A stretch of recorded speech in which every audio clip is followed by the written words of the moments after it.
Okey, bismillahirrahmanirrahim. Assalamualaikum warahmatullahi wabarakatuh. Alhamdulillahirabbil alamin wassalatu wassalamu ala asyrafil anbiya'i wal mursalin wa ala alihi wa sahbihi ajma'in amma ba'du.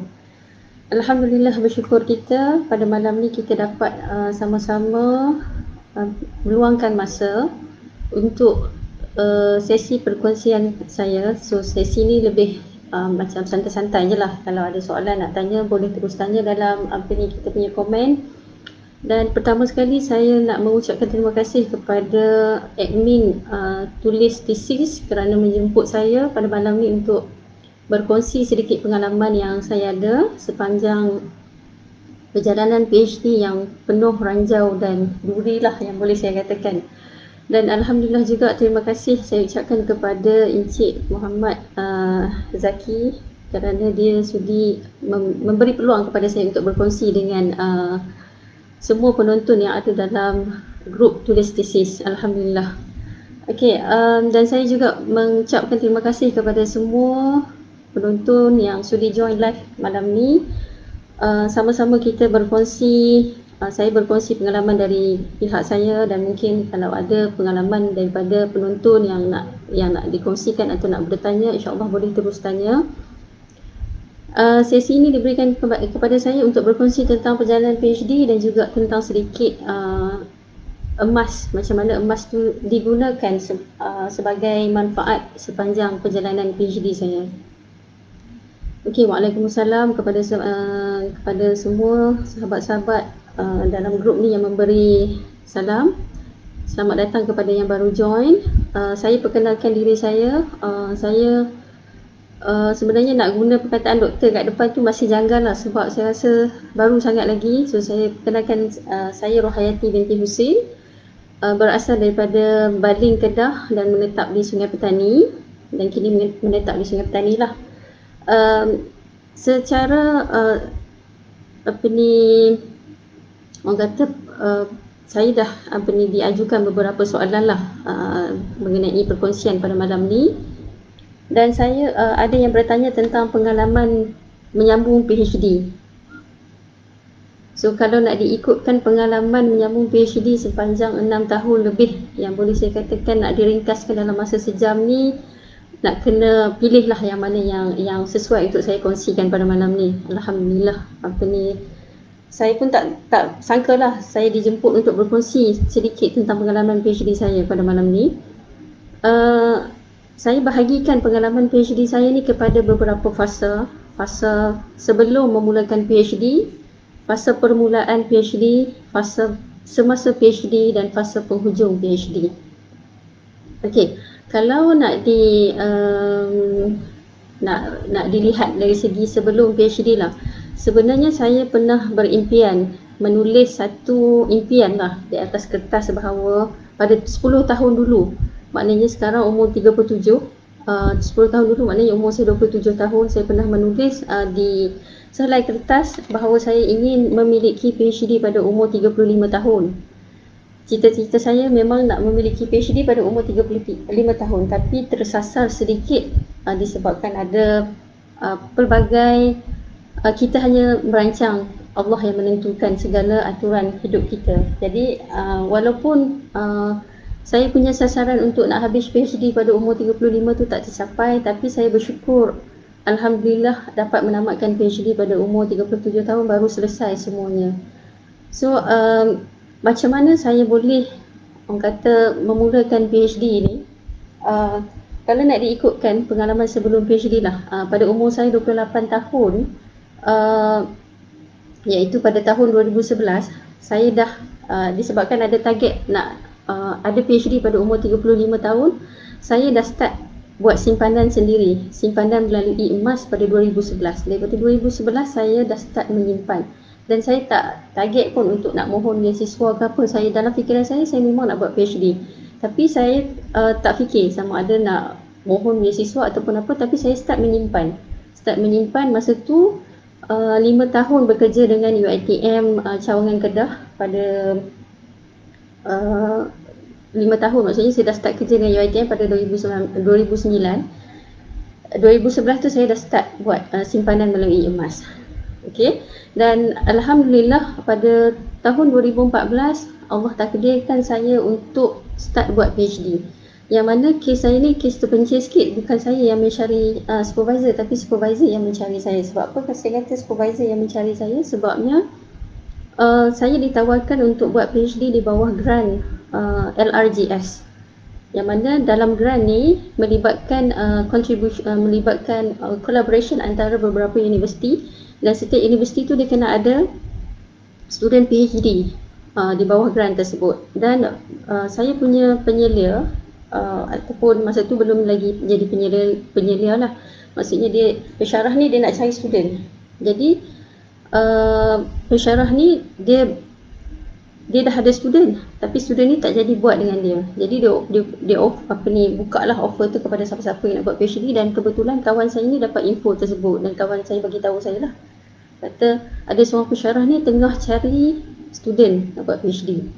Dan bila saya dengar tawaran kata ada offer untuk PhD, saya fikir why not saya try. Saya pun tak tahu sebenarnya, tak pernah buat research. Jadi saya kata why not saya try je lah.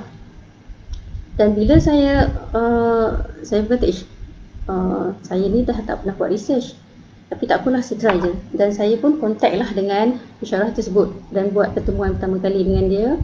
Dan masa buat pertemuan pertama kali tu dah discuss dah apa yang perlu saya buat untuk saya enroll dalam PhD. So dia pun katalah kena buat proposal, dan saya tak tahu proposal tu macam mana, apa yang perlu ada dalam proposal. Saya kata setuju je, saya kata okey, saya terima je tawaran ni.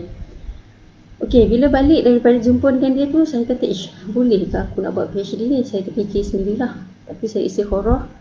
Saya kata mungkin ini Allah takdirkan saya untuk buat PhD, dan walaupun saya tak pernah terfikir bahawa saya akan start PhD pada tahun 2014 tersebut, sedangkan saya tak pernah kata terlibat dengan mana-mana research waktu saya masuk UiTM sebagai pensyarah.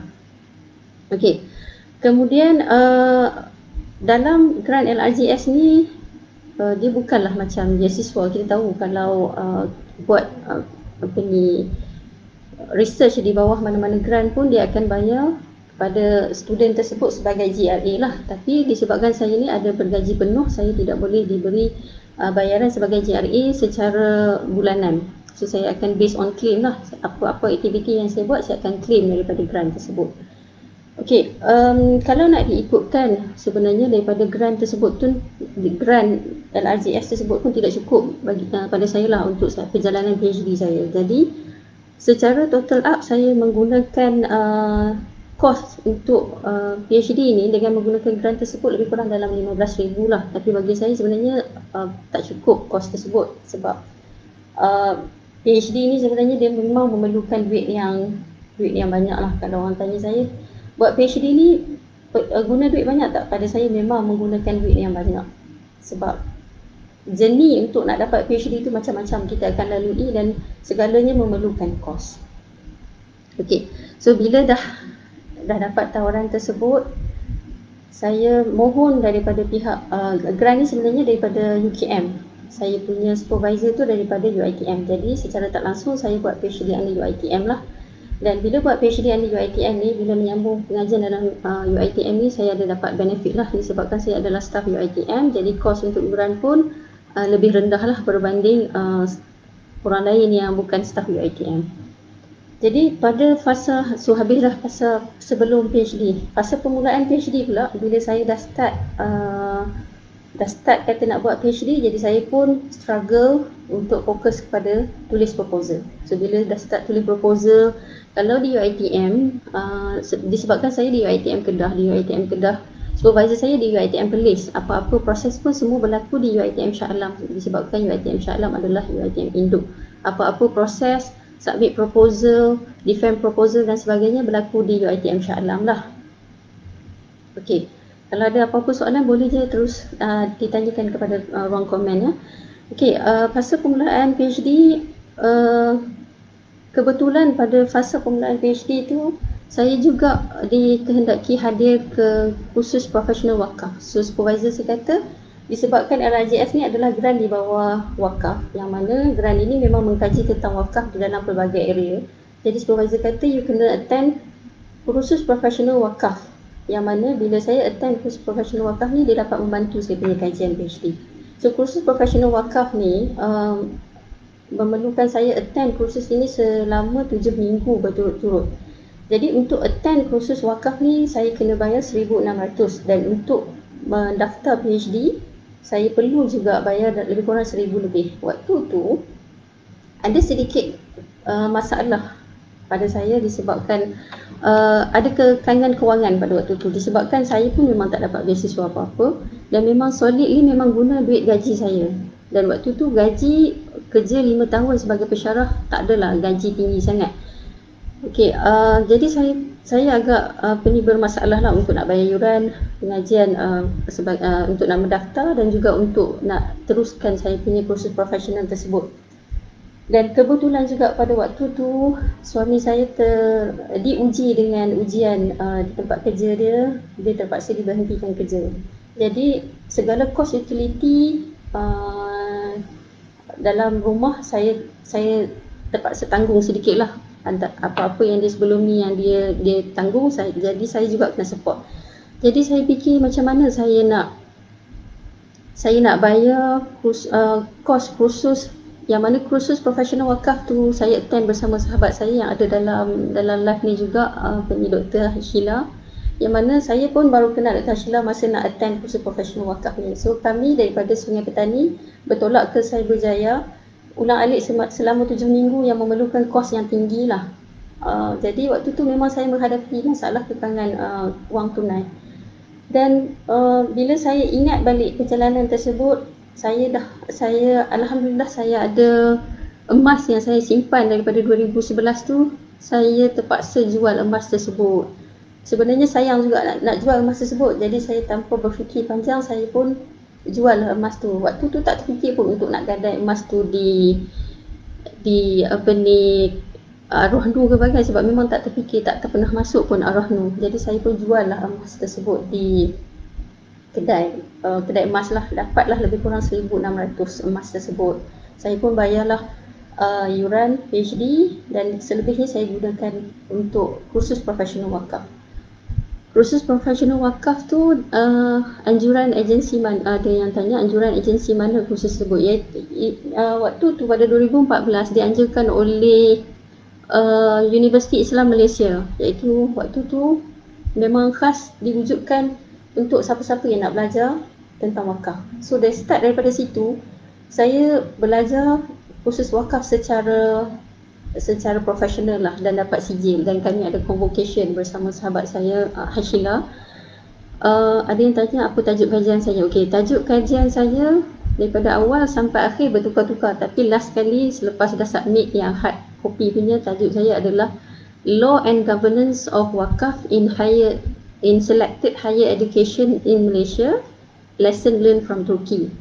So saya mengkaji tentang bagaimana aplikasi wakaf, undang-undang dan governance wakaf di institusi pendidikan tinggi yang terpilih, dan saya lihat juga bagaimana aplikasi tersebut di Turki.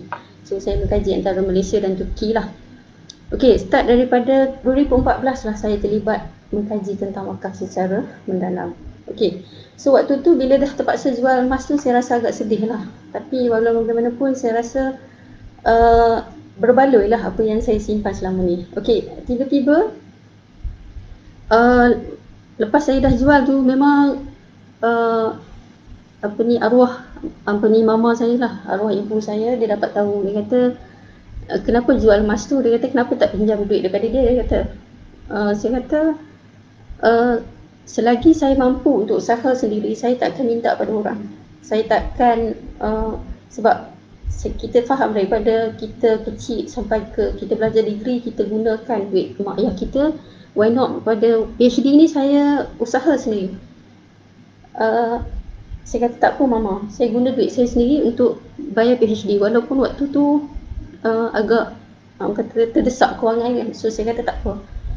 Okey, so selepas daripada tu, start daripada 2011 saya mendalami ilmu emas sampailah sekarang 2021. Alhamdulillah, lebih kurang pengalaman menyimpan emas lebih kurang 11 tahun lah. Daripada 2011 saya simpan emas. Sebab tu tajuk kita malam ni, tajuk yang diberikan kepada saya tentang PhD dan emas. Dan emas tu sangat signifikan lah kepada perjalanan PhD saya kalau nak diceritakan lebih panjang.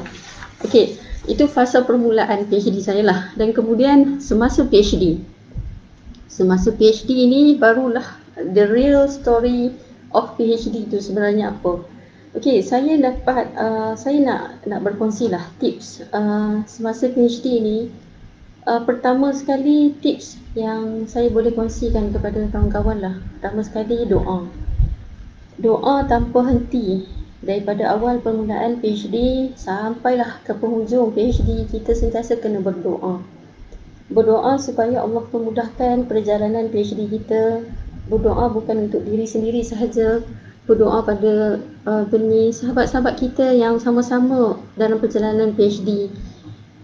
Dan masa berdoa, kita kena fokus apa yang kita nak dalam doa kita. Kita minta lah perjalanan PhD kita tu dilancarkan. Minta pada Allah, ya Allah temukanlah saya minta ya Allah pertemukanlah aku dengan orang-orang yang mudah untuk aku interview nanti, mudah dapat examiner yang baik-baik yang dapat tolong kita sepanjang perjalanan PhD. Dan kita minta benda tu daripada awal perjalanan PhD kita. Dan kita berharap bergantung sepenuhnya kepada Allah.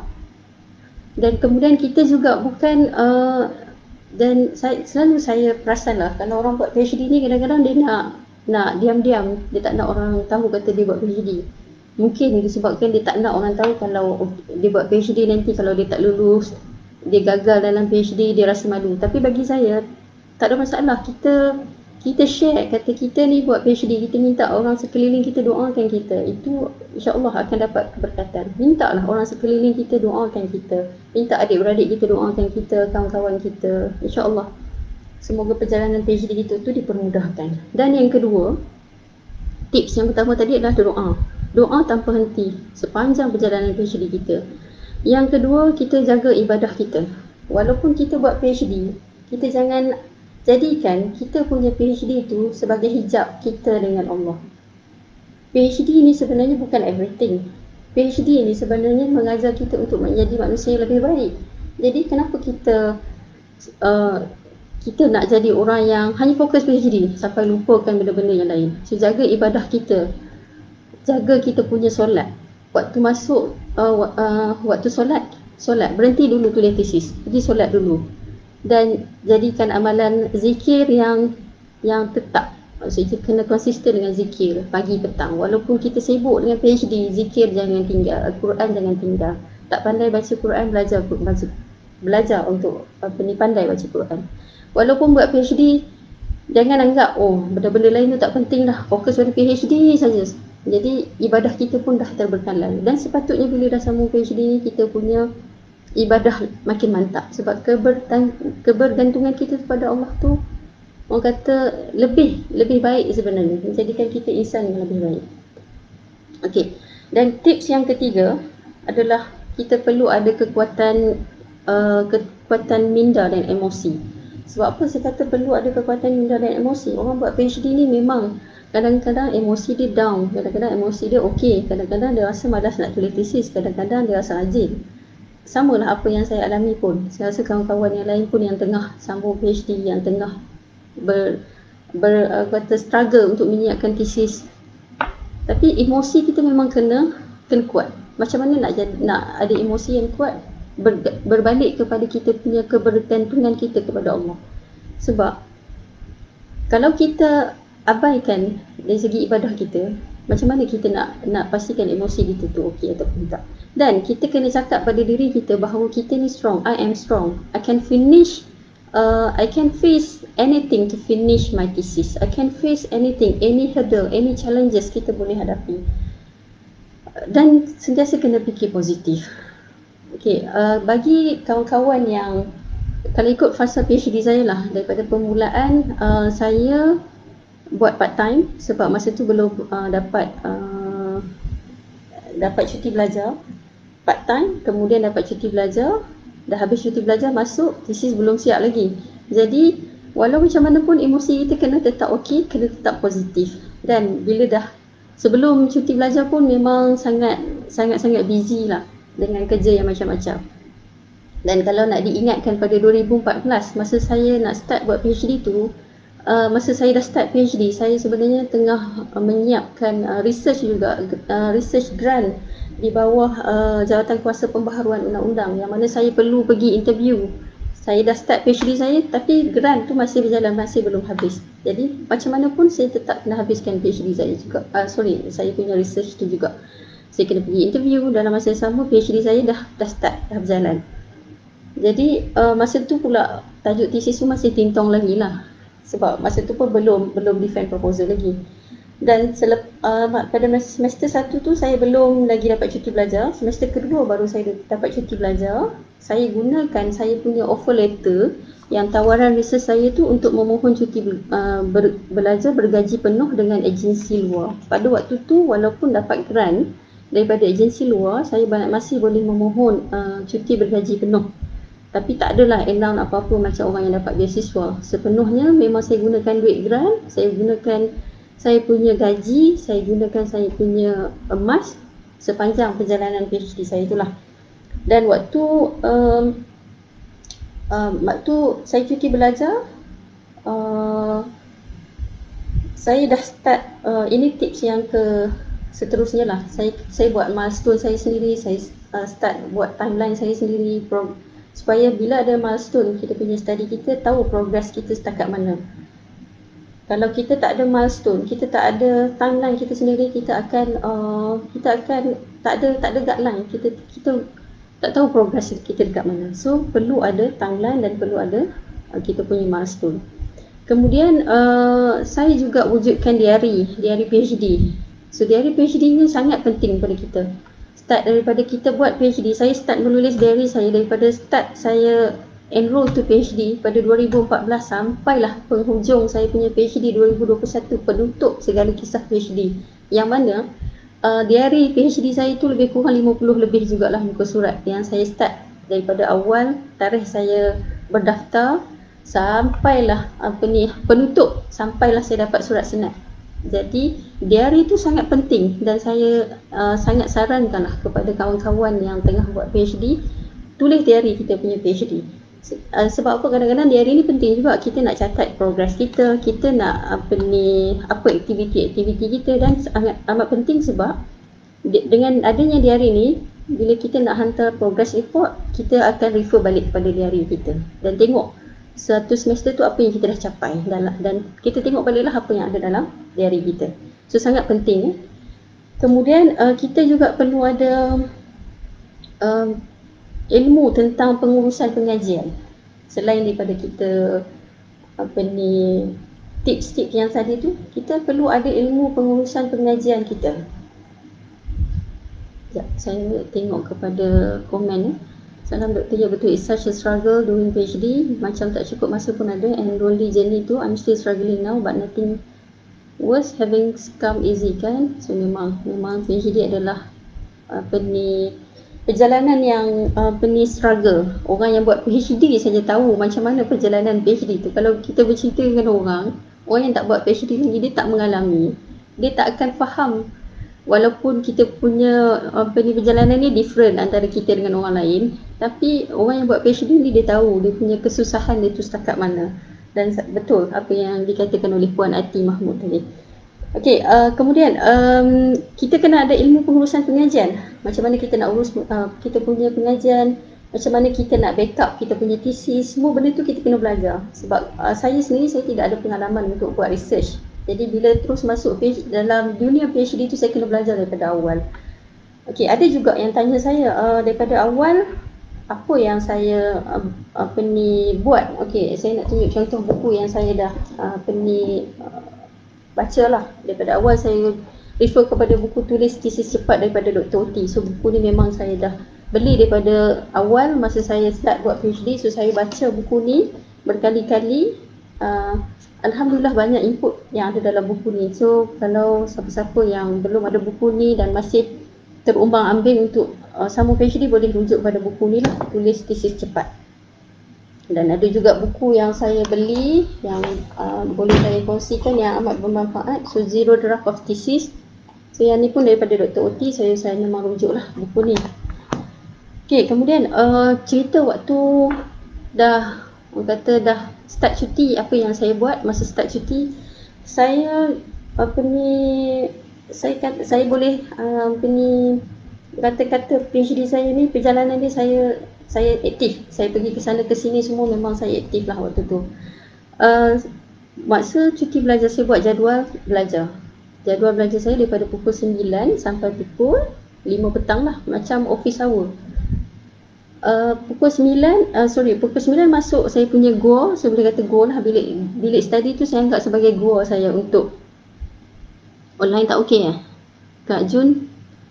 Thank you Kak Jun, sudi join. Dr. Mas kawan saya juga. Apa ni, okey ke line sekarang? Boleh komen sikit? Okey. So masa cuti belajar saya buat jadual start, saya kawan-kawan yang lain pun saya rasa macam tu jugalah, buat jadual. Daripada pukul 9 masuk saya punya bilik dan saya start menulis dan rehat. Lepas Zohor masuk balik saya punya gua, start menulis balik sampailah pukul 5 petang. Okay, so lepas apa ni dah tulis sampai pukul 5 petang tu, lepas tu buatlah apa-apa aktiviti, exercise ke, saya pergi Zumba, saya exercise. Dan masa start cuti belajar tu fokus untuk apa ni, defend proposal. So fokus struggle lah siapkan proposal. So proposal ni daripada start awal PhD sampailah nak habis pun kita masih tengok balik proposal tu.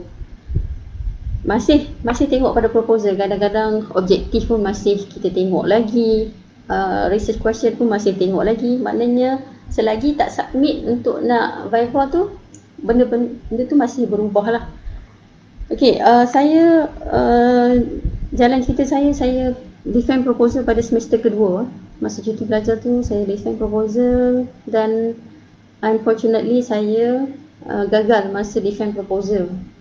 Waktu defend proposal tu saya tak berapa clear dengan saya punya tajuk yang ada sekarang, yang final, yang saya dah submit hardbound ni, bukan tajuk yang saya buat awal-awal dulu. Masa awal-awal dulu saya mengkaji tentang tanah wakaf yang berkaitan dengan yang akan digunakan untuk penubuhan universiti wakaf. Jadi saya tak boleh nak pergi jauh dengan topik tu. Tajuk itu dicadangkan oleh supervisor saya. Tapi bila saya dah start mengkaji tentang wakaf, saya rasa topik ini saya tak boleh nak pergi jauh. Waktu tu saya tak berani nak kata saya tak yakin dengan topik tu pada supervisor saya. Saya pun tak apalah, pergilah defend. Dan masa pergi defend disebabkan saya tak yakin, saya gagal dalam defend proposal. Lepas gagal dalam defend proposal, saya pergi berjumpa dengan beberapa expert yang lain, dapatkan nasihat dan saya kena redefend proposal saya pada semester ketiga. So bila redefend, sebelum saya redefend, saya attend satu kolloquium yang diadakan di UM. Jadi bila kita buat PhD ni, kita jangan bertumpu kepada universiti kita saja. Kita kena banyak, orang kata pergi belajar daripada kawan-kawan atau pergi belajar daripada universiti lain lah. Dan apa ni, saya belajar research method dengan seorang apa ni expert daripada UUM. Saya juga belajar method dengan apa ni expert daripada UM, daripada lecturer UTM. So banyak belajar supaya kita lebih tahu. Kemudian selepas tu, itu perjalanan masa saya dah apa ni second semester lah. Kemudian along the way juga saya attend beberapa bengkel dan seminar yang berkaitan dengan pengajian, dan saya juga attend beberapa bengkel motivasi supaya saya keep stay motivated. Antara bengkel yang saya attend masa awal-awal sebelum start menulis thesis tu, saya dah attend bengkel kita panggil Microsoft Word thesis formatting. Saya dah pergi awal. Sebelum saya betul-betul menulis thesis, saya dah attend awal. Kemudian MS Word for thesis formatting ni, kalau saya ingat saya dah attend 3 kali sepanjang PhD, dan saya juga attend bengkel Atlas T sebanyak 3 kali daripada fasa permulaan, semasa dan penghujung. Masih attend lagi. Dan saya juga attend bengkel Mendeley. So semua tools tu kita perlu, semua tools yang memudahkan kita untuk menyiapkan thesis kita perlu attend supaya kita ada experience, kita tak perlu nak minta tolong orang, kita sendiri buat benda tu. Macam thesis formatting ni kita kena buat sendiri, tak perlu pun nak upah orang. Saya attend bengkel daripada Dr. Zuli, saya belajar, dan ada efek dia lah. Masa penghujung tu kita tak terlalu kata stres lah dengan kita thesis formatting, sebab kita dah pergi belajar sendiri. Okay. Kemudian tips yang seterusnya, sepanjang semasa PhD juga saya wujudkan networking dengan beberapa kita bina persekitaran PhD kita. Bina persekitaran ni melalui networking, kita bina networking dengan kawan-kawan kita, dan alhamdulillah sepanjang pengajian PhD saya ada satu grup yang sangat supportif yang dinamakan grup Wakaf PhD. Grup WhatsApp Wakaf PhD, yang mana dalam grup ni kami dikumpulkan dalam satu grup. Semua pengkaji-pengkaji PhD dan juga master dikumpulkan dalam satu grup, yang mana grup tu sampai sekarang masih wujud. Grup Wakaf PhD ni dan master ada lebih kurang 100 lebih yang mengkaji tentang wakaf. Dan grup ni sangat membantulah kepada kawan-kawan yang tengah buat PhD dan master. Apa sahaja persoalan tentang wakaf, sama-sama support. So itu antara networking yang penting lah. Kalau macam kawan-kawan buat satu kajian yang berkaitan dengan area masing-masing, cari kawan-kawan yang boleh kata berkongsi ilmu tentang area masing-masing. Alhamdulillah saya dan beberapa kawan yang ada dalam ni juga memang menggunakan grup WhatsApp tu sepenuhnya lah. Apa-apa isu berkaitan dengan wakaf, apa-apa persoalan, sama-sama masing-masing berkongsi ilmu. Dan saya juga untuk membina persekitaran PhD ni, kita perlu ada, macam saya kata tadi, saya ada gua saya sendiri, saya ada bilik saya study saya sendiri. Kita kena ada bilik study, kena ada environment yang kondusif supaya kita boleh menulis dengan aman, damai. Dan kalau boleh bilik kita tu janganlah ada gangguan orang-orang lain yang masuk kacau kita punya bahan-bahan PhD. Dan kalau kita punya tempat menulis tu, kalau tengok pengalaman saya sendiri lah, kejap kemas, kejap tak kemas. Bila dah terlalu sibuk sangat, satu bilik tu dah jadi miserable dengan pelbagai bahan wakaf. Dan kena ada ruang yang kita boleh rasa sesuai untuk kita menulis.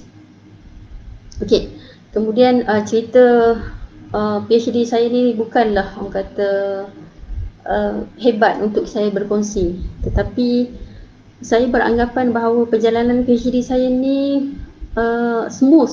Saya rasa daripada semester 1 sampai 3 saya rasa perjalanan PhD saya ni smooth. Tapi sebenarnya Allah uji saya pada tahap yang saya rasa saya tak mampu. Saya rasa saya rasa nak give up. Pada semester keempat saya punya perjalanan PhD saya diuji dengan ujian yang amat besar bagi saya. Kalau saya bercerita tentang saya pergi sana pergi sini, dalam masa yang sama saya perlu menjaga ibu saya yang arwah ibu saya dan kakak saya yang sakit. Walaupun saya tak ada anak-anak untuk saya nak jaga, tapi saya ada family saya, ibu, kakak dan anak-anak saudara saya, yang mana ibu dan kakak saya ni selalu masuk dan keluar ward, yang mana mereka bergantung kepada saya lah untuk saya, maksudnya perlu pertolongan daripada saya.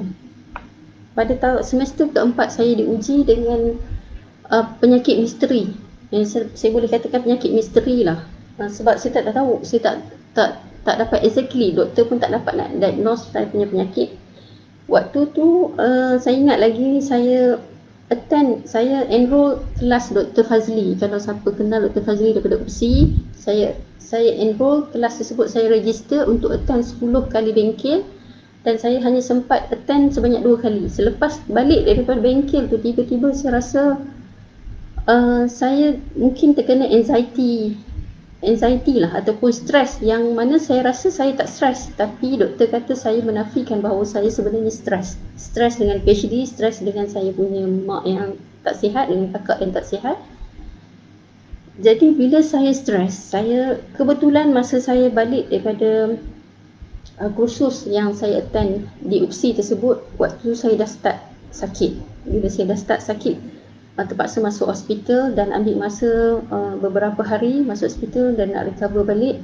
Dan kebetulan waktu saya sakit tu, saya sebenarnya nak kena fly ke Turki waktu tu. nak kena fly ke Turki untuk saya collect data. Disebabkan research saya ni berkaitan dengan Turki, saya dah book tiket, flight tiket ke Turki, saya dah book hotel dengan kawan-kawan saya yang lain lah untuk attend conference dalam masa sama untuk collect data. Dan disebabkan saya sakit terpaksa admit di hospital, dan doktor tak dapat diagnose saya punya penyakit sebenarnya apa, tapi doktor beranggapan bahawa saya terlalu stres dengan saya punya PhD, tetapi saya sebenarnya menafikan bahawa saya stres. Orang lain nampak saya okey, tetapi dalaman saya punya PhD ni, saya terlalu stres sebenarnya. Dan disebabkan saya terlalu stres, saya dapat satu penyakit yang mana saya tak boleh berjumpa dengan orang, saya tak boleh bangun, saya hanya berada di atas katil dan saya tak boleh makan. Dan bila saya makan, saya rasa nak pingsan, saya rasa nak pitam. Start daripada situ, saya kena tu daripada bulan 5. Bulan 5 sampai ke bulan September 2016, saya tak pegang langsung thesis saya. Daripada saya yang aktif ke sana ke sini, daripada bulan 5 sampai bulan 9, saya langsung tak pegang thesis. Saya kata apa nak jadilah, saya tak nak sambung PhD. Saya tak boleh berjumpa dengan orang, saya tak boleh keluar daripada rumah, saya hanya berada dalam rumah. Saya deactivate semua social media, saya tak berhubung dengan orang kecuali orang yang terlalu penting lah.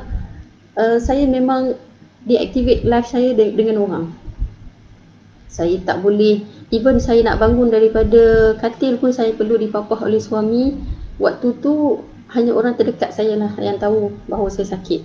Dan kebetulan yang saya nak pergi Turki tu, memang saya tak dapat pergilah. Sebab esoknya saya nak kena fly ke Turki, malam tu saya admitted di ward. Jadi start daripada situ, life saya waktu tu dah bertukar. Daripada seorang yang aktif, saya dah jarang bercakap dengan orang. Saya terpaksa admitted 2-3 kali di hospital. Dan paling sedih waktu tu, ibu saya meninggal. Waktu tu saya nak uruskan ibu saya pun tak boleh, dan saya tak dapat menatap wajah ibu saya kali terakhir lah. Waktu tu nak bangun, nak pergi, ibu saya meninggal di hospital, dan saya tak boleh nak orang kata nak bangun untuk nak pergi ziarah ibu saya sendiri. Dan waktu tu memang pada saya sangat sedih lah. Kalau ingatkan momen tu, memang saya sangat sedih. So saya ada juga yang bertanya saya macam pernah tak saya rasa down. So jawapannya inilah, memang saya pernah rasa down sepanjang PhD. Waktu inilah menguji saya punya perjalanan PhD, dan ambil masa untuk saya recover. Daripada bulan Mei sampai September saya tak buat apa-apa PhD saya. Milestone saya, segala apa yang saya rancang selama ni dah, orang panggil dah tak terikut lah. Maksudnya dah terlari saya punya milestone. Jadi macam mana saya recover balik, saya take time untuk rest.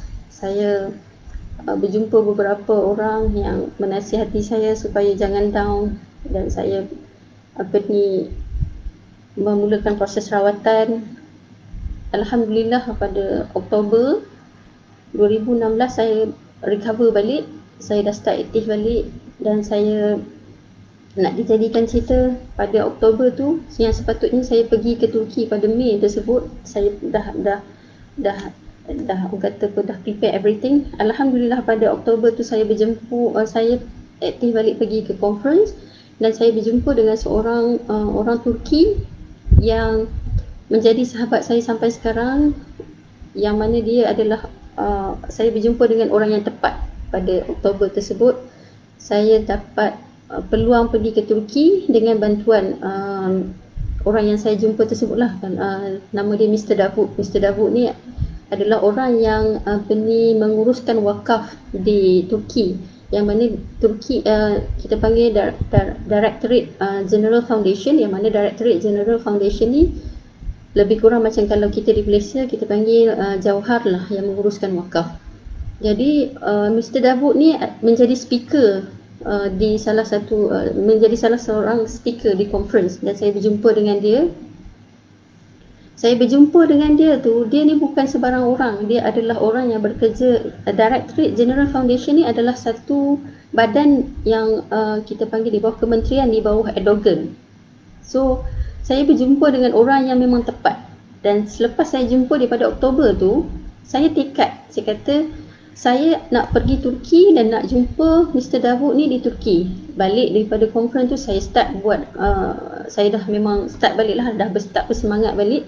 Saya buat paper, saya hantar ke conference. Yang conference tu pun saya cari dalam Google je. Saya kata saya nak pergi conference, dalam masa sama saya nak interview Mr. Davud. Alhamdulillah, saya submit paper untuk pergi ke conference. Bulan 12, bulan 1 saya fly ke, bulan 2 saya fly ke Turki. Saya pergi jumpa dengan Mr. Davud. Alhamdulillah, Allah nak ganti balik. Saya punya kos yang saya rugi tadi, pada yang saya sakit tu Allah gantikan. Saya pergi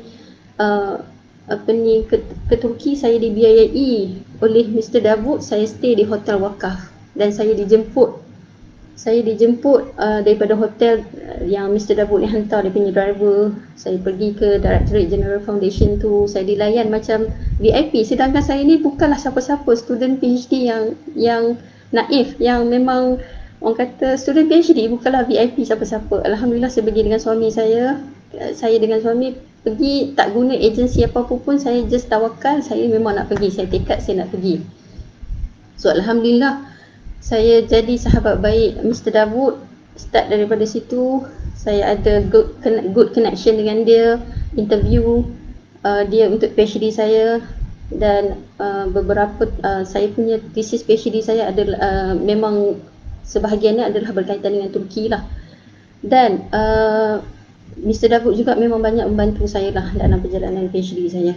Okey, sebenarnya bukan itu saja ujian yang saya alami. Selepas saya dah okey, pada 2017 saya aktif. Masih aktif tu dalam satu seminar, tiba-tiba saya diuji lagi. Saya punya penglihatan tiba-tiba jadi kabur. Saya berada dalam satu conference, tiba-tiba saya tak nampak. Ini dah balik daripada Turki dah, sudah aktif semua menulis dan sebagainya. Balik daripada Turki, start aktif menulis, start attend seminar dan sebagainya. Dalam satu seminar tiba-tiba saya punya penglihatan kabur. Saya tak nampak slide yang ada di depan saya tu dengan clear. Even saya duduk di depan sekali, seat depan pun saya tak nampak slide. Balik daripada conference tersebut, saya pergi jumpa doktor dan doktor kata bahawa saya mengalami glukoma. Kalau siapa-siapa yang pernah dengar, glukoma ni maksudnya dia akan mengganggu penglihatan kita disebabkan tekanan pada mata kita. Kenapa jadi macam tu? Sebab saya terlalu fokus pada tesis, pada menulis tesis, menyebabkan saya punya mata ni jadi effect.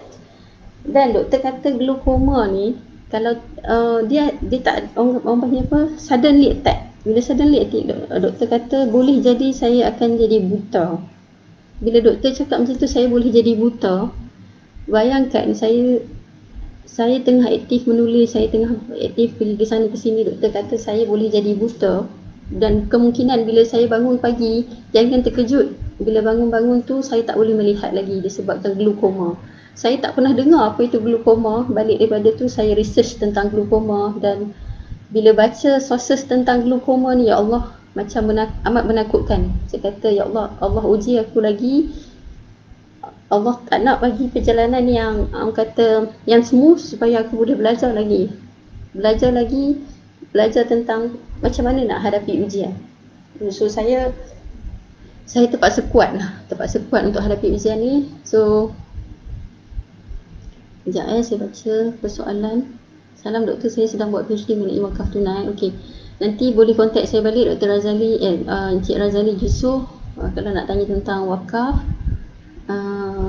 Nur Aini, doktor boleh ke saya nak join group wakaf tu? Boleh, insyaAllah nanti kontak saya balik lepas ni. Okey, so saya ingatkan bila dah dapat rawatan glukoma dan sebagainya, saya boleh fokus pada tesis saya. Kemudian pada tahun 2017, perjalanan PhD saya diuji lagi, yang mana supervisor saya diuji dengan kematian suami dia. Suami dia menghadapi kanser, dan dia terpaksa fokus kepada suami dia, dan saya punya supervision ni agak terabai sikit lah. Jadi saya pun kata, ya Allah, ini juga adalah ujian sepanjang PhD. Walaupun ujian, macam mana pun kita dah set tadi, macam mana pun ujian yang kita hadapi, kita kena kuat dari segi emosi. So kita kena belajar macam mana kita nak tangani masalah tersebut. Bukan hanya merungut, tetapi kita find solution. So walaupun supervisor saya tak dapat nak supervise saya cari supervisor baru, saya tambah supervisor saya orang kata ambil pendekatan yang mana saya bertanya kepada supervisor saya dengan cara berhikmah lah. Biasanya kalau supervisor ni, kita nak tambah supervisor lain, mesti dia akan mungkin agak rasa tergugat. Jadi saya nak buat keputusan macam tu pun, Alhamdulillah sepanjang PhD juga saya direzekikan pergi umrah. Balik daripada umrah tu baru saya buat keputusan untuk tambah SV. Bila tambah SV ni, Alhamdulillah SV yang baru tu banyak membantu saya lah sepanjang PhD. Okey, kemudian semester 5 dan sebagainya yang penghujung, kita sepatutnya berhenti pada pukul 10 kan. Okey, pada semester kelima dan seterusnya lah, sepanjang PhD saya tu saya agak aktif menulis dan sebagainya. PhD saya melibatkan, saya kena interview 28 responden Malaysia dan juga Turki, dan 28 responden tu hanya 24 saja yang saya gunakan dalam saya punya kajian, dan selebihnya tu bila saya nak start writing, saya rasa tak berapa nak kuat untuk saya nak tambah nak menggunakan yang 4 lagi tu. So saya stop sampai setakat 24 bila info dah saturated. Dan kemudian ada juga yang tanya sepanjang PhD saya Alhamdulillah saya dapat menerbitkan dalam penulisan sebanyak 42 penerbitan, dan average setiap semester, sebab saya, kalau saya ingat semester yang saya sepanjang PhD ni lebih kurang 13 semester lah, termasuk semester yang last kali yang saya submit intention for Viva tu, 13 semester lah. So total up lebih kurang satu semester saya publish 4 artikel, lebih kurang 4 artikel. Macam mana saya boleh start, saya boleh dapat publish 42 artikel ni, termasuklah Scopus conference.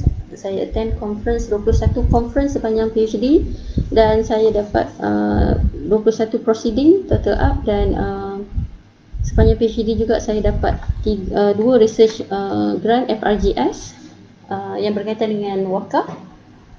Termasuklah grant yang awal-awal yang daripada JPUUN tadi tu, total up 3 grant, 42 penulisan, dan semua itu berlaku dengan izin Allah, bukan atas kehebatan saya lah, semua dengan izin Allah. Saya hanya buat apa yang sepatutnya, follow the flow. Dan macam ada juga yang tanya macam mana saya dapat menulis 42 artikel. Saya menulis artikel untuk publish pada semester pertama pada 2014. So saya ada group bersama kawan-kawan saya yang saya kata networking tadi tu. So saya start menulis lah dengan kawan-kawan saya, Alhamdulillah. Dan saya attend conference international di Turki, di Indonesia, conferences, seminar memang kena attend untuk kita tambah input. Dan juga apa lagi, dan secara ringkasnya saya ingatkan saya punya masalah glaucoma tu settle, tapi bukan penghujung lah, dalam pertengahan PhD juga pada 2018 saya kena lagi serangan glaucoma, yang mana penglihatan saya masih terganggu.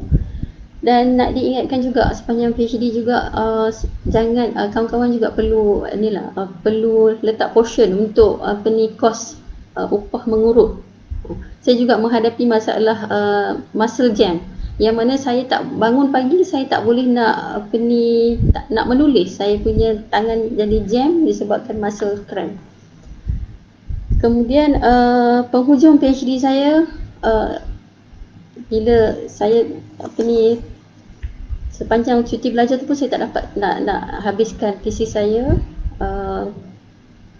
Saya mohon extension disebabkan masalah kesihatan tersebut, dan dapat setahun extension. Dan lepas habis extension masuk balik kerja pada 2018. Masuk balik kerja awal-awal semester, masuk balik kerja tu saya dah diberi ATA 21 jam, yang itu lagi struggle lah untuk nak siapkan thesis. Tapi Alhamdulillah bila dah masuk kerja tu, saya dah collection of data dah settle, cuma untuk nak writing up.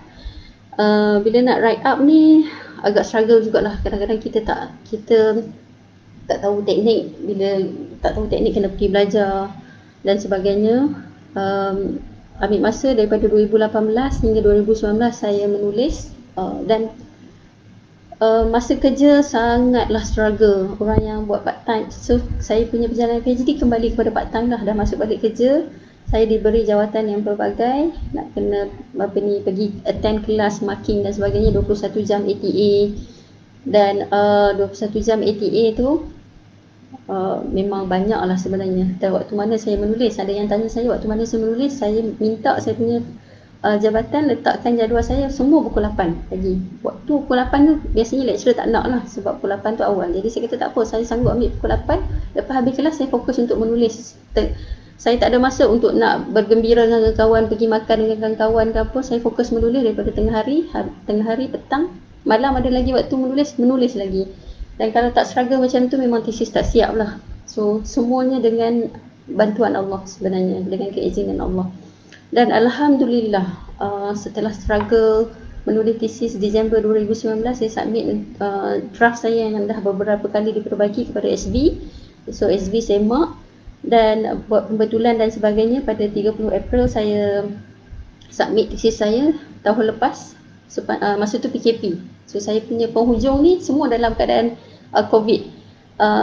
Submit tesis untuk Viva pada PKP. Saya Viva masa PKPD. Saya Viva online pada 3 September. Dan Alhamdulillah saya punya Viva saya ambil masa selama sejam termasuk soal jawab. Dan saya dapat jawapan yang sangat positif daripada examiner. Examiner kata examiner impressed dengan saya punya tesis. Alhamdulillah, diorang tak tanya. Diorang cuma tak tanya langsung soalan, hanya suggest beberapa improvement kepada tesis saya, dan saya diberi minor correction dan diberi masa tempoh 6 bulan. Kalau di UiTM 6 bulan, tapi saya dapat siapkan saya punya minor correction tu dalam masa 3 bulan, submit untuk final submission. Dan Alhamdulillah, segala perjalanan dipermudahkan. Pada 5 Januari 2000, baru bulan ni 5 Januari saya dapat surat senat.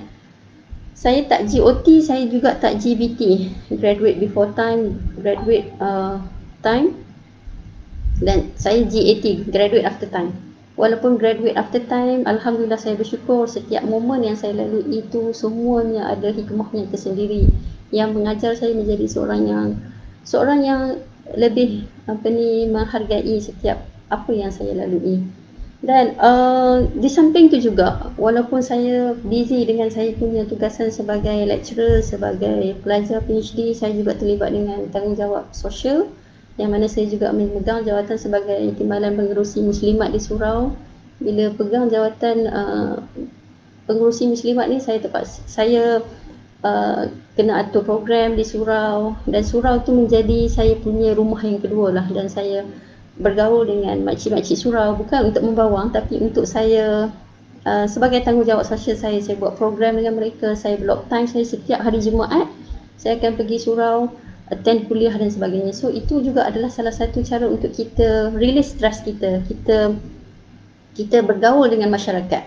Bukanlah kata buat PhD ni kita hanya dengan dunia kita aja. Itu orang kata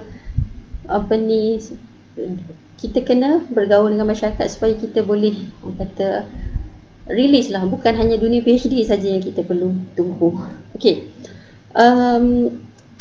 nak cerita tentang, so saya dah habis lah tentang overall tentang saya punya perjalanan PhD, tapi nak cerita tentang bagaimana MAS ni bermanfaat pada saya. So kalau saya nak kira-kira balik lah, segala kos perjalanan pengajian PhD saya ni sebenarnya puluh ribu lah habis. Kalau nak diikutkan dengan gaji saya yang tak seberapa, 5 tahun bekerja, daripada 2009 sampai 2014, lebih kurang 5 tahun bekerja, gaji tak sebanyak mana, tapi saya start menyimpan. Dengan start menyimpan tu saya ada sedikit simpanan emas, dan dengan simpanan emas tu saya gunakan untuk tempoh pengajian saya, yang mana daripada 2011 saya start menyimpan, dan sampailah sekarang 2021 saya masih menyimpan emas. Dan saya tahu, dan saya dapat manfaat daripada simpanan emas tersebut. Dan ada yang tanya macam mana nak start simpan emas. Okay, ada ke apa-apa soalan? Sekejap saya tengok jawab soalan. Dr. Sam Tahmud isteri saya minta buat satu tajuk answer sendiri, masih janggal untuk saya mulakan. Bolehkah saya minta tajuk saya sendiri yang saya selesa buat dan cara macam mana kita nak beritahu dia, mungkin doktor ada pengalaman. Okey, yang ni memang saya ada pengalaman. Kita nak sahabat kita bertanya Hadi Hassan. Memang saya ada pengalaman lah. Kita kena justify kenapa tajuk yang SV kita cadangkan tu kita tak boleh nak go on. Kita kena justify dengan tajuk yang baru yang kita cadangkan pada dia tu, kena dah ada, kita kena ready dengan bahan bacaan kita, kena dah ready kenapa kita nak buat tajuk kita, dan kita kurang yakin dengan tajuk yang dicadangkan, dan kena cadangkan kepada dengan cara berhikmah, dan supaya kita tidak menyakitkan hati dia. Sebelum nak cadangkan dia tu, berdoa lah sikit. Di samping kita dah dah ada tajuk kita sendiri, kena justify, meyakinkan dia dengan apa yang kita ada. Bukan kita kata tak nak buat tajuk dia, tapi kita just tak ada backup kenapa kita tak setuju dengan tajuk dia. So kita kena ada backup kita sendiri. Okey, macam mana Mas ni boleh membantu saya? Pada waktu tu saya rasa malu sebenarnya. Saya tak ada duit untuk nak nak digunakan sepanjang saya punya PhD, tapi saya ada emas. Dengan ada emas tu saya masuk Ar-Rahnu, saya gadaikan emas saya. Waktu tu masa masuk kedai, masuk Ar-Rahnu, saya rasa malu sebab saya beranggapan bahawa pensyarah pun tak ada duit. Tapi waktu tu saya kata tak apalah, orang nak anggap apa pun, saya bukan berhutang dengan orang. Saya ada emas saya sendiri, saya gadaikan, saya guna hasil daripada gadaian tu untuk saya lalui segala proses perjalanan PhD saya. Dan Alhamdulillah emas yang saya gadaikan semua sepanjang PhD saya tu saya dapat tebus balik dan ada hingga sekarang. Dan bila ditengokkan balik harga emas masa saya beli dulu sampai sekarang, memang Alhamdulillah harganya meningkat lah. Okey, ada juga yang tanya saya macam mana nak mengelakkan sikap suka bertangguh sepanjang PhD. Sikap suka bertangguh ni berbalik kepada kita punya jadual lah. Bila kita dah buat jadual kita sendiri, kita kena ikut apa yang ada dalam jadual kita. Dan saya pegang satu, consistency is a key of success. So kita kena menghadap tesis kita setiap hari. Tulislah apa pun dalam tesis kita tu. Rasa tak tahu nak tulis apa pun, tulis juga. Dan saya pernah ada pengalaman masa tulis tesis ni sampai menangis lah, tak tahu nak tulis apa dalam tesis, tapi tetap juga menulis walaupun benda tu kita rasa betul ataupun tak betul, rasa salah, tulis juga, menghadap juga tesis tersebut dan buat siap-siap kita punya draft content dalam tesis kita tu. Dan bagaimana saya stay motivated dalam saya punya PhD, ada yang bertanya. Saya berpegang pada kata-kata ni lah, kejayaan yang besar itu tidak akan datang dalam masa yang sehari dan bukan pula diperolehi secara kebetulan. Kita punya kejayaan ni bukan secara kebetulan, tetapi atas usaha dan dengan keizinan Allah. Dan juga ia adalah hasil tindakan yang berterusan. Kembali kepada consistency is a key of success. Memang kena konsisten apa yang kita buat. Dan kita kena banyak baca buku motivasi. Dan waktu saya down tu, saya nak share sikit, saya baca buku ni, PhD, Universiti Kehidupan. Yang buku ni sangat membantu waktu saya tengah down, saya ambil masa rehat. Saya rest daripada saya punya down tersebut, saya baca buku ini. Okey, dan kemudian saya berbalik kepada persoalan tentang emas tadi. Ada lagi beberapa soalan tentang emas. So, macam mana kita nak mula simpan emas? Ada yang bertanya macam mana mula simpan emas. So, kita kena set target apa yang kita nak capai dengan hasil simpanan emas kita, dan kita kena ubah minda bahawa simpanan emas ini sebenarnya kita simpan duit. Kita cuma ubah dia dalam bentuk yang lebih selamat daripada sikap boros berbelanja. Kita selamatkan duit kita tu dalam bentuk emas. So kita kena set target. Apa tujuan kita simpan emas? Kalau macam saya daripada 2011, saya simpan emas sebab saya nak gunakan untuk saya punya pengajian PhD. Dan bila sampai saat yang saya perlukan, saya gadai ataupun jual emas tersebut. So kita beli emas ni bukan untuk dijual dalam jangka masa pendek. Okey, dia ada 3 fasa jangka masa bila kita terlibat dengan emas. Jangka masa pendek, jangka masa sederhana, jangka masa panjang. Okey, jangka masa pendek ni berapa lama? 2 tahun ke bawah. Maksudnya kita beli emas simpan dalam masa 2 tahun ke bawah tu maksudnya jangka masa pendek. Bila jangka masa pendek ni dia akan ada rugi lah sikit sebab emas ni dia ada spread dia tersendiri. Dan jangka masa sederhana ni 3 hingga 5 tahun. Okey, yang ni 3 hingga 5 tahun ni maksudnya masa yang sesuai lah untuk kita gunakan manfaat emas tersebut. Contohnya kita nak gunakan untuk pengajian PhD kita nak buat renovation rumah ke apa, kita jual emas tersebut ataupun kita gadaikan. Dan jangka masa panjang ni untuk orang yang lebih sabar lah, dia tunggu 5 hingga 10 tahun baru dia jual emas dia. So, ada satu lagi tips untuk emas ni, kita kena tahu memposisikan diri kita terlibat dengan emas. Yang pertama sekali, posisi kita sebagai penyimpan, sama ada kita sebagai penyimpan, pelabur dan peniaga. So 3 term ni adalah berbeza. Kalau posisi sebagai penyimpan, kita simpan je. Kita harga turun ataupun naik, kita beli, kita simpan. Kita tak, orang panggil kalau bahasa Kedah, kita tak gaduh nak jual emas tersebut. Kita simpan. Sebab kita ada target kita simpan tu untuk kita capai target kita. Dan kalau orang yang memposisikan diri dia sebagai pelabur ni aim dia adalah untuk dia target kepada ringgit. Maksudnya dia target kepada untung. Orang pelabur ni biasanya orang yang ada modal yang besar lah, modal yang banyak. So dia beli pada harga rendah, dia jual pada masa tinggi. So saya bukan kategori dalam pelabur, saya kategori penyimpan. Dan peniaga ni dia di tengah-tengah, dia menyimpan dan dia peniaga. Kalau ada orang nak beli emas dia jual, tapi bukanlah macam konsep pelabur tadi. So emas ni the longer kita simpan, the longer that we save, the better. Maksudnya lagi lama kita simpan, lagi untung lah untuk kita dapatkan benefit dia ataupun manfaat dia. Okey, ada juga yang tanya, sebab saya buat kajian tentang law ni apa yang kita perlu titik beratkan. Ada yang tanya saya 3 perkara utama dalam kajian law. Yang pertama sekali, you have to be aware with the latest punya law in your field. Sebab law ni punya kajian dia kena aware dengan undang-undang yang ada. Dan juga kena limit your study scope, especially on the law related to your study lah, so that if any changes to the law or a new law is gazetted, it won't affect you punya study. Macam saya limitkan kajian saya daripada 2015 sampai 2017. Jadi apa-apa changes yang berlaku dalam wakaf law waktu tu tak akan affect saya punya study lah. So kena aware. And kalau menulis thesis law pula kena aware tentang biasanya thesis law ni dia ada footnote. Kalau mungkin fakulti lain dia tak ada footnote. So kena aware dengan standard fakulti. So 3 benda ni amat penting untuk law punya thesis. Dan juga kaedah kajian saya ni adalah berkaitan dengan kualitatif yang macam saya ceritakan tadi, melibatkan interview dan juga analisis sumber-sumber undang-undang yang ada. Okey, ada soalan? Okey, doktor boleh tulis kan tajuk buku yang doktor tunjuk tadi saya nak beli. Okey, nanti saya tuliskan.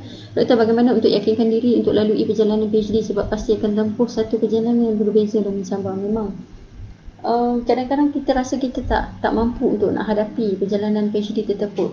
Tapi kita yakin bahawa kita ada Allah yang mana kita kebergantungan kita pada Allah tu lebih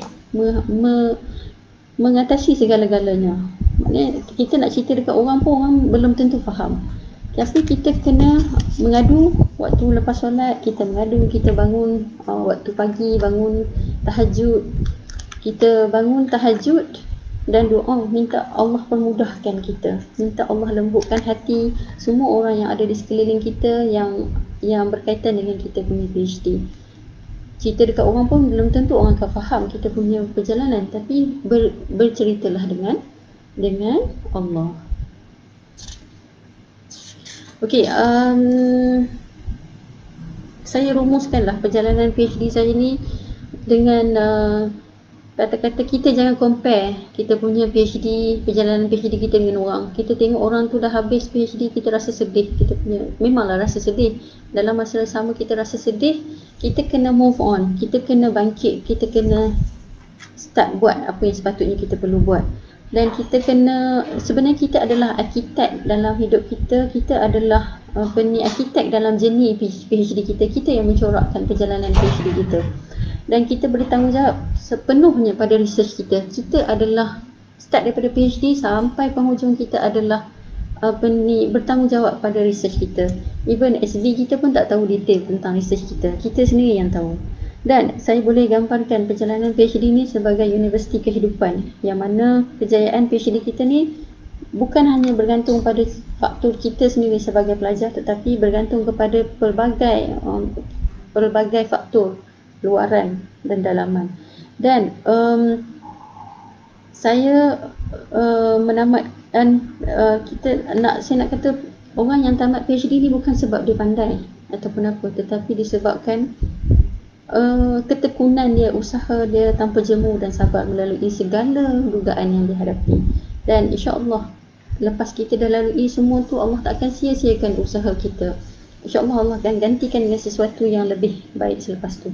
Dan saya berpegang kepada satu kata-kata ni juga, kejayaan sebenar seorang pelajar PhD itu adalah apabila dia dapat menjadi manusia yang lebih baik dari sebelumnya, bukan sekadar dari aspek kesarjanaan dalam bidang kajian yang dikaji, tapi juga lebih baik dari sisi lain kehidupan. Saya rasa kawan-kawan saya yang dah habis PhD pun rasa macam ni.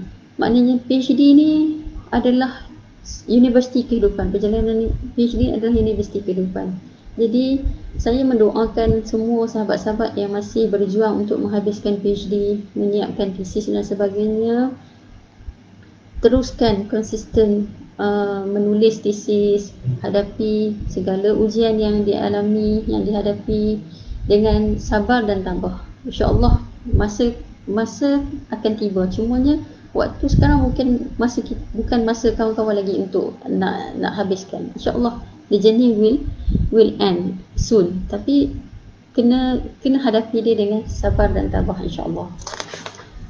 So ada lagi ke persoalan? Saya rasa masa pun dah hampir ke penamat.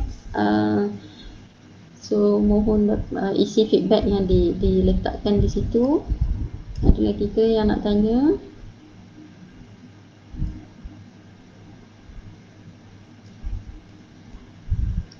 So overall itulah perjalanan PhD saya yang saya rasa sangat orang kata sangat meaningful pada saya. Alhamdulillah, dengan segala-gala yang dialami menjadikan saya insan ataupun manusia yang lebih baik, insya-Allah, dan dapat memberikan manfaat kepada masyarakat. Okey, kalau siapa-siapa yang tadi tanya kalau ada yang tanya tadi tentang nak join grup wakaf dan sebagainya, boleh kontak saya. Semula saya letakkan nombor telefon saya di sini. Boleh kontak saya untuk saya masukkan dalam grup wakaf PhD tadi, dan juga apa-apa yang memerlukan bantuan saya, insya-Allah saya boleh bantu. Terima kasih kepada semua yang mendengar saya punya perkongsian malam ni, dan terima kasih kepada sahabat-sahabat saya yang ada dalam ni juga, yang turut serta, yang sama-sama bersama saya dalam perjuangan PhD saya. Ada sahabat saya dalam ni, Dr. Akidah, Dr. Hashila, semua ni strong lady juga sebabnya PhD saya. Terima kasih sekali lagi kepada Proofreader United Academic Excellence and Postgraduate Services Center kerana peluang yang diberikan pada saya. Dan terlupa saya nak peringatkan satu benda yang penting. Kita punya PhD juga perlu kepada proof reading. Jangan anggap apa yang kita tulis sebenarnya sempurna, tetapi perlu ada proofreading. Dan boleh gunakan perkhidmatan Proofreader United untuk proofread kita punya tesis. Dan dengan kita proofread tesis kita tu, insya-Allah kita punya viva nanti insya-Allah akan dapat minor correction, insya-Allah. So jangan kedekut duit untuk nak bayar kepada proofreader. Gunakan perkhidmatan yang ada, insya-Allah. Semoga dipermudahkan segala perjalanan PhD sahabat-sahabat. Saya sudahi saya punya perkongsian dengan ucapan terima kasih dan tasbih kafarah dan suratul As.